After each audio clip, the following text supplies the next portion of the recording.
imico y'iwacu niya hano iratandukanye. Imico y'iwacu turacyumva yuko pastor agomba kujya kuri altare yashize mu ikodi. Nubwo twagiye tuva hatandukanye, abavuye mu Rwanda, abavuye muri Kenya, Uganda, ariko tuva hamwe aho tuvukana muri Kongo.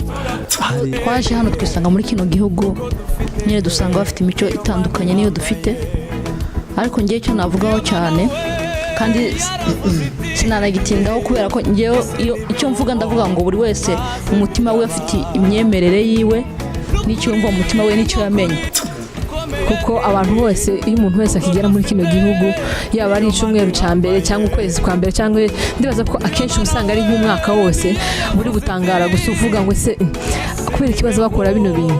Izi mbogamizi mwe namura nazo hari aho umaze kugera uri umuririmbyi wumva nyine waririmbaga ukumva muri kumwe nabo muri kuririmbana. Noneho njyewe ku giti cyanjye nk'uko nabivuga ngera hano muri restaurant imbogamizi nahuye nazo